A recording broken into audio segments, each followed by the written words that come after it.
Jeffrey हमेशा बोलता रहता है।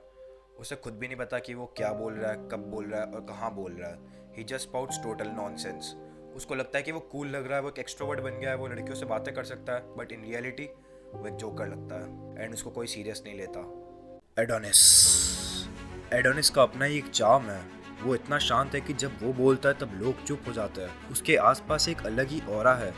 लड़कियां उसकी मिस्टीरियसनेस से अपने आप ही अट्रैक्ट हो जाती है। एक बात अपने दिमाग में अच्छे से घुसा लो, ज़्यादा बोलने वाला व्यक्ति की रेस्पेक्ट उतनी कम होती है जितनी कम बोलने वाली व्यक्ति की ज़्यादा होती है। इवन अगर आप बहुत ज़्यादा बोलते हो तो गर्ल्स भी आपसे अट्रैक्ट नहीं होगी। वो ये कहेगी कि ये तो बस पकाता है, चूसता है वगैरह वगैरह। वो आपके साथ बैठना ही पसंद नहीं करेगी क्योंकि आप केवल बोलते रहते हो, आप उसको बोलने का मौका ही नहीं देते हो। Being in a relationship means that you have to be silent and you have to speak and have a conversation करनी है। आपको केवल अपनी गाथा ही नहीं सुनानी है कि आपको जितना हो सके उतना कम बोलना है, तब आपकी रेस्पेक्ट और बढ़ेगी।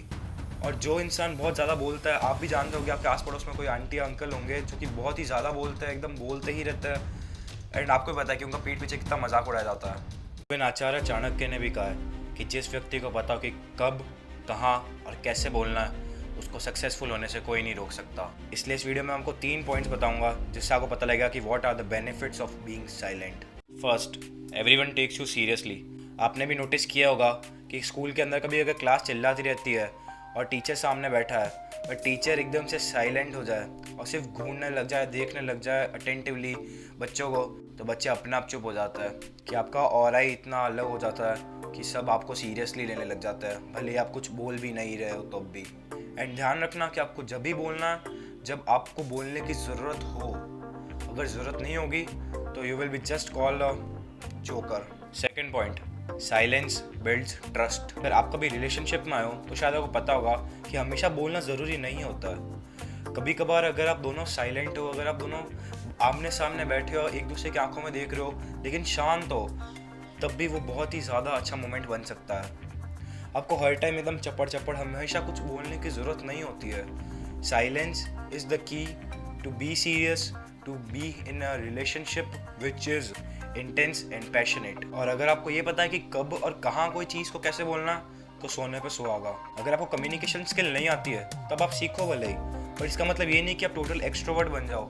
हर किसी से बात नहीं करनी आपको कोल्ड अप्रोच करना है उसको जिसमें आपको सच में इंटरेस्ट है। Third, silence build strength. आपकी गलतफहमी में दूर कर लेता हूँ। Silence is not equal to loneliness. Silence loneliness नहीं होती है। लोनलीनेस वो होती है जिसमें आपको डिप्रेशन फील हो, बट साइलेंस वो होती है जिसमें आप अपने इनर थॉट्स को जान पाते हो, आप अपने माइंड के अंदर घुस पाते हो, आप अपनी मिस्टेक्स जान पाते हो और उनको इम्प्रूव कर पाते हो, आप अपने अराउंड एक ऑरा बिल्ड कर पाते हो, आप लोगों को अपने आप को सीरियसली ले उस तरह से अपने आप को बिल्ड कर पाते हो। That's what silence is. उम्मीद अब आपको थोड़ी अक्ल आ चुकी होगी कि आपको साइलेंट रहना ज़्यादा ज़रूरी है आपके बोलने से। और ये भी ध्यान रखना कि आप क्या बोल रहे हो, अपनी कम्युनिकेशन स्किल सुधारो, अपना सेंस ऑफ ह्यूमर सुधारो कि तुम जब भी बोलो लोग हंसे, तुमको सीरियस ले, तुम्हारी बात एक्चुअल में सुने। Don't forget to subscribe the channel and ये मेरा इंस्टाग्राम है, यहाँ पे आप मेरे से पर्सनली बात कर सकते हो। Congratulations, you have just levelled up.